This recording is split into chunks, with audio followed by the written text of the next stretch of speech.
नमस्कार दोस्तों। आज मैं आपको एक डरावनी कहानी सुनाने जा रही हूँ। कहानी का नाम है जंगल की चुड़ैल। एक दिन की बात है, ठंड का समय था। घना कोहरा छाया था। सारे लोग जल्दी ऑफिस का काम खत्म करके घर की तरफ निकल रहे थे। नाना जी उस समय के बड़े अधिकारियों में से एक थे। वे उस समय के उच्च वर्ग के लोगों में एक अमीन का काम करते थे। रोज की तरह ही उस दिन काम खत्म करने के बाद घर के लिए अपनी गाड़ी से रवाना होने लगे। रास्ते में उन्हें हाट बाजार से कुछ सामान भी लेना था, तो वे और साथियों के साथ ऑफिस से घर की ओर निकल पड़े। और थोड़ी देर बाद वे अपने साथियों से अलग हो गए।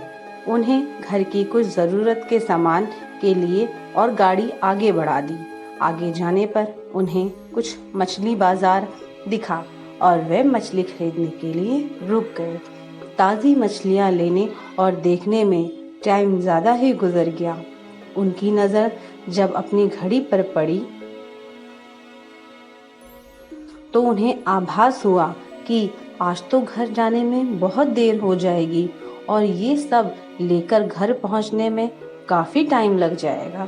फिर यही सब सोचकर उन्होंने सोचा कि क्यों ना जंगल के रास्ते से निकला जाए, तो जल्दी पहुंच जाऊंगा।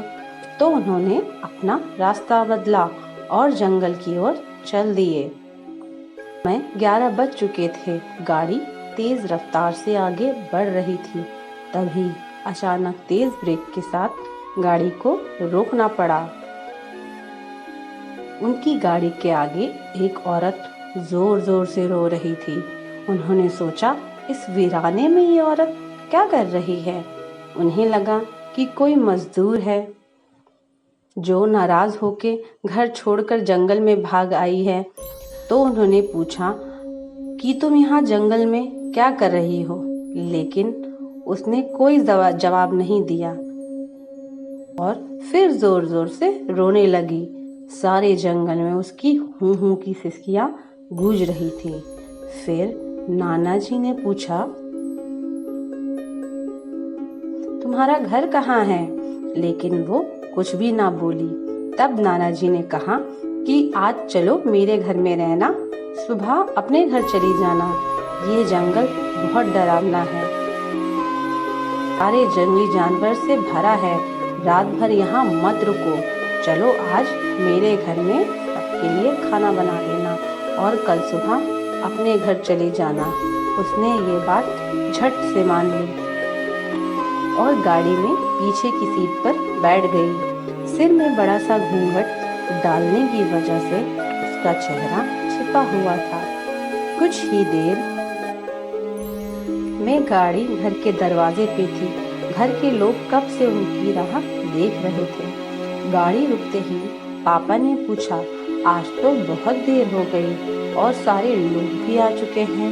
तब उन्होंने सारी बातें अपनी माँ को बताई और कहा कि आज खाना इससे बनवा लो, कल सुबह ही अपने घर चली जाएगी। इतनी रात को बेचारी जंगल में कहाँ भटकती। इसे यहाँ ले आया, पर पापा को कुछ संदेह हो रहा था कि कहीं ये चोर तो नहीं है। रात को सोने के बाद या खाना बनाते समय कहीं घर का कुछ सामान ही ना चुरा ले। ये बात को कैसे मना करती। उन्होंने उस औरत को कहा, देखो आज तो मैं रख ले रही हूँ, लेकिन कल सुबह होते ही यहाँ से चली जाना और जाओ रसोई में ये सामान उठाकर ले जाओ और खाना बना दो। उसने फिर से जवाब नहीं दिया, बस हूँ की आवाज़ बाहर आई और वो सारा सामान लेकर रसोई के अंदर चली गई। रसोई में सारा सामान रखवाकर माताजी ने उसे खाना जल्दी बनाने की सख्त हिदायत दी और वहां से चली गई। लेकिन उनका मन कुछ परेशान सा था। फिर 10 मिनट में रसोड़े में वो देखने चली गई कि वो क्या कर रही है और उसका चेहरा भी देखना चाहती थी। वहां पहुंची तो देखा कि वो मछलियों को थैले से निकाल रही है। उन्होंने बहुत जोर से गुस्से में कहा, यहाँ सब खाने का इंतजार कर रहे हैं और तुम अभी तक मछलियाँ ही निकाल रही हो। कल सुबह तक बनाओगी क्या? उसके सर पर घूंघट अभी भी था, तो चेहरा देखने में मुश्किल ही नहीं, नामुमकिन सी हो रही थी। उन्होंने उससे कहा, तुम जल्दी से खाने की तैयारी करो, मैं आग सुलगा देती हूँ, काम जल्दी हो जाएगा। और वे जल्दी से चूल्हा जलाने की तैयारी करने लगे, लेकिन साथ ही वो उसका देखने की भी कोशिश कर रही थी। लेकिन वो जितना देखने की कोशिश करती, वो और पल्लू खींच लेती। अंत में हार कर वह बोली, देखो मैंने आग सुलगा दी है, आगे सारा काम कर लो, कुछ जरूरत हो तो बुला लेना। लेकिन वह फिर भी कुछ नहीं बोली। अब उन्हें लगा कि यहाँ से जाने में ही ठीक है, वरना मेरा भी समय खराब होगा और हो सकता है अनजान लोगों से डर रही हो। यह सब सोचकर उन्होंने उसे कहा कि मैं आ रही हूँ, जल्दी से खाना बना कर रखना, और वहाँ से निकल गई। मन अभी तक परेशान ही था, कभी अपने कमरे में, कभी बच्चों के बाहर, कभी सबको देख रही थी, कहीं कुछ अनहोनी ना हो जाए। 1 मिनट भी आराम से नहीं बैठ पाई। अभी 5 ही मिनट हुए थे, पर उनके लिए वो घड़ी पहाड़ सी हो रही थी। समय बीत ही नहीं रहा था।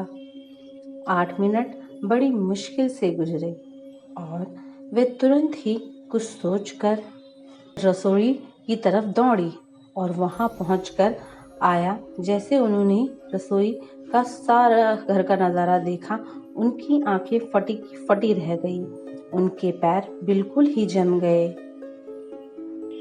ना उनसे आगे जाया जा रहा था, ना पीछे। उनके हृदय की धड़कन रुक रही थी। वे औरत रसोड़े में बैठकर सारी कच्ची मछलियाँ खा रही थी। सारे रसोड़े में मछलियाँ और खून बिखरा हुआ था। उसके सर से घूंघट भी उतरा पड़ा था। इतना खौफनाक चेहरा आज तक उन्होंने कभी नहीं देखा था। बाल, नाखून सब बड़े हुए थे।